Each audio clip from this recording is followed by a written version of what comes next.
guys, HeliPilotGh. We are going to talk about the flying training structure in most of the flight training schools. Just to note, there are 4 stages. Some people say 3, but I say 4 just for clarity. So the first stage is going to be the solo stage or student pilot stage. The second stage will be the private pilot stage. Then the instrument pilot will be the third, and the commercial will be the fourth. There are other stages after that, but we'll get to that later. So solo, private, instrument, commercial. Some people may decide to have solo, private, commercial, instrument, whichever way. For fixed wing, I am a helicopter guy, so don't mind me. I'm biased, kaka.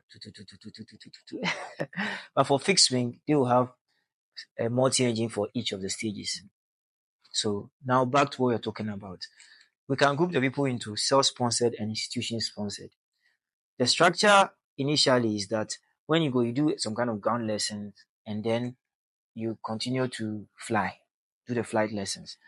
The ground lessons in some schools are done together with the flight lessons, such that they are done. The flight lesson starts at the tail end of the ground lesson, because you have to know something before you enter the cockpit.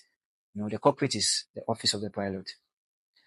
In some schools, they may allocate your instructors or your flight instructors to you at the beginning of the ground lesson. Some may decide to do that when they are getting to the tail end of the ground lesson and you are going to start your flying soon. Whichever way, every school has their structure.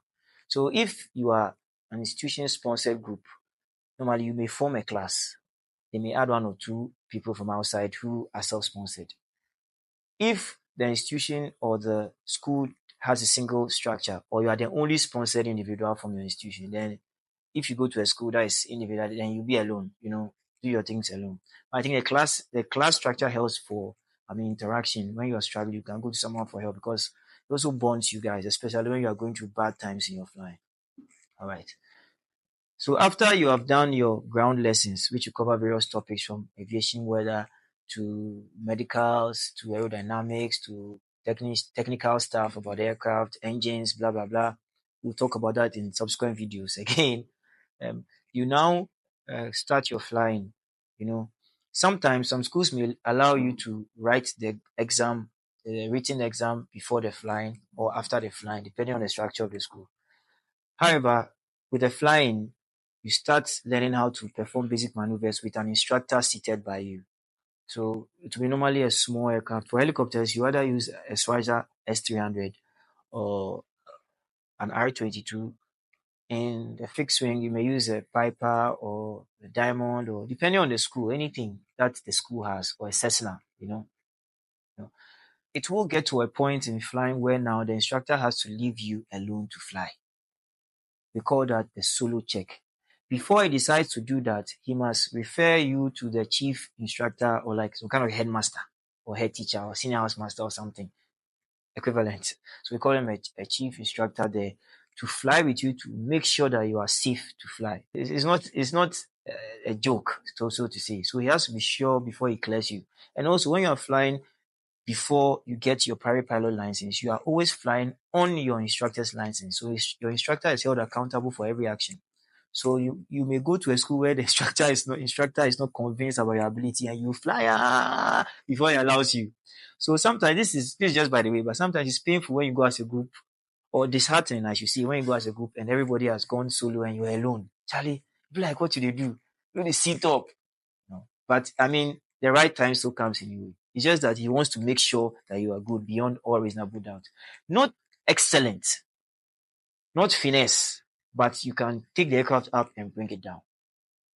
So normally, to start, we just fly in the airport environment. We call something patterns, where the aircraft just goes around the airport, in a rectangular pattern, and then comes to land. So you may do 1 or 2 of that, then now he has cleared you for solo. So you see some videos, they pour water on you and oil and stuff.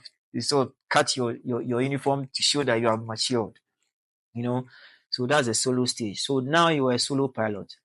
After that, there's a stage where you have to start moving from airport to airport, because before the solo, you would have done just basic maneuvering in the training area. So now you must move from airport to airport. And you are doing all these things because you are now, after solo, working towards your private pilot license, so that now you can fly with your own license. So after this solo, you realize that your confidence is boosted because now you can take off and land.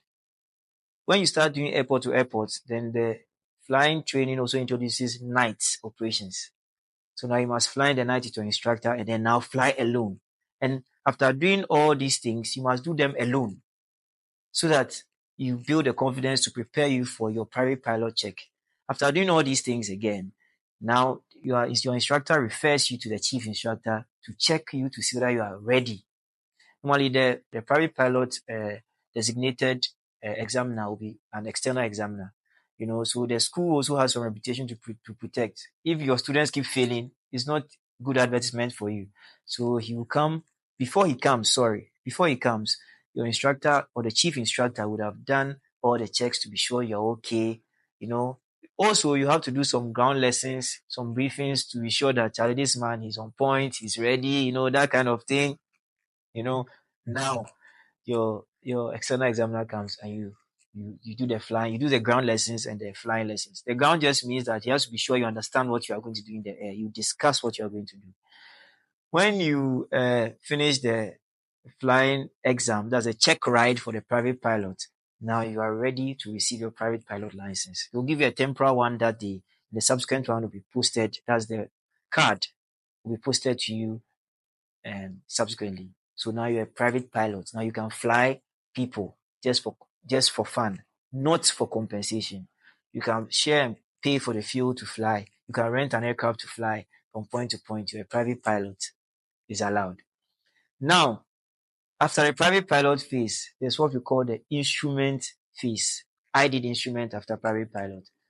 So the instrument sort of adds finesse to your flying. For those who play FIFA, finesse. Finesse to your flying. The instrument teaches you how to fly in low visibility conditions, fly at higher altitude. It also builds your flying confidence.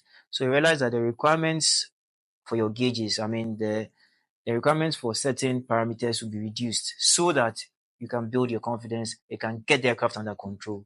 So you go through that phase. You also do the ground also first. You do the check with the chief pilot. Then the external examiner comes to do the check for you. So now your instrument with it.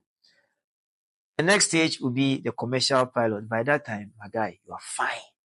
If you close your eyes and you're doing this, Charlie, you are there. Because if you're in a school where flying is consistent, you don't have any weather delays and stuff like that, you do it like 3 times a week. So it becomes a part of you. You don't even have to think about it. It's like driving your car for those who drive. Like, you just be there, you see somebody, Charlie, so my guy be like that, you go sit down like this, then they fly the thing. Sean, Charlie, like he's sipping some coffee like that. Charlie, I go do. So basically, that is it. Now to the commercial. Commercial is more like time building. So you build time to be ready to fly, to write the commercial exam, both the ground and the flying exam. Again, they'll do a check for you. And also your instructor may fly with you once in a while to put you in shape for the external examiner. He comes, you pass your commercial pilot with your instrument written. Trust me, by that time you are sharp. Because with these skills, if you stop, it's difficult to get back on track. But if you do it consistently, you see, it becomes second nature, it becomes a part of you. That's how flying is. If you stop and come back, it will show. And even if you come back and you still get back to your consistency, you'll be fine, you'll be okay.